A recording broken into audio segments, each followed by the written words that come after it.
بسم اللہ الرحمن الرحیم۔ وہ 4 وقت جب حضرت جبریل بھی آزمائے گئے، ایک دن حضور اکرم صلی اللہ علیہ وآلہ وسلم نے جبریل علیہ السلام سے پوچھا، اے جبریل، کبھی ایسا بھی ہوا ہے آپ کو آسمان سے زمین پر نہایت تیزی اور برق رفتاری اور نہایت مشقت کے ساتھ فوراً زمین پر اترنا پڑا؟ جبریل علیہ السلام نے جواب دیا، یا رسول اللہ صلی اللہ علیہ وآلہ وسلم، 4 مرتبہ ایسا ہوا ہے کہ مجھے نہایت تیزی کے ساتھ فوراً زمین پر اترنا پڑا۔ حضور اکرم صلی اللہ علیہ وآلہ وسلم نے حضرت جبرائیل علیہ السلام سے پوچھا، کس موقع پر؟ جبرائیل علیہ السلام نے عرض کی، اے اللہ کے رسول صلی اللہ علیہ وسلم، پہلی مرتبہ جب حضرت ابراہیم علیہ السلام کو آگ میں ڈالا گیا تو میں اس وقت عرش الہی کے نیچے مقام سدرۃ المنتہا پر تھا۔ مجھے حکم ہوا کہ اے جبرائیل، میرے خلیل کے آگ میں پہنچنے سے پہلے فوراً میرے خلیل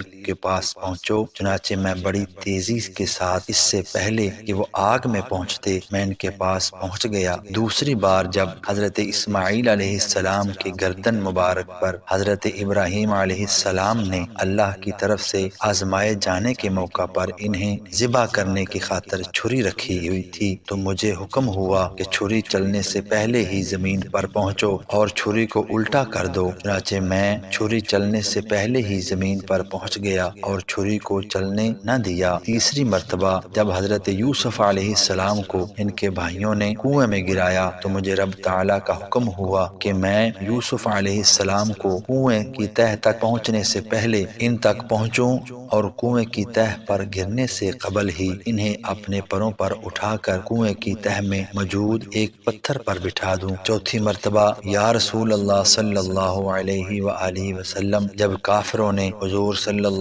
علیہ وسلم کے دندان مبارک کو شہید کیا تو مجھے حکم ہوا کہ جبرائیل، فوراً زمین پر پہنچو اور میرے محبوب کے دندان مبارک کا خون زمین پر گرنے نہ دینا۔ زمین پر گرنے سے پہلے ہی خون میں اپنے ہاتھوں پر لے لوں۔ چنانچہ میں بڑی تیزی کے ساتھ زمین پر پہنچا اور حضور اکرم صلی اللہ علیہ وآلہ وسلم کے خون مبارک کو ہاتھوں پر لے کر ہوا میں اڑا دیا۔ چینل کو سبسکرائب ضرور کیجیے گا۔ اللہ حافظ۔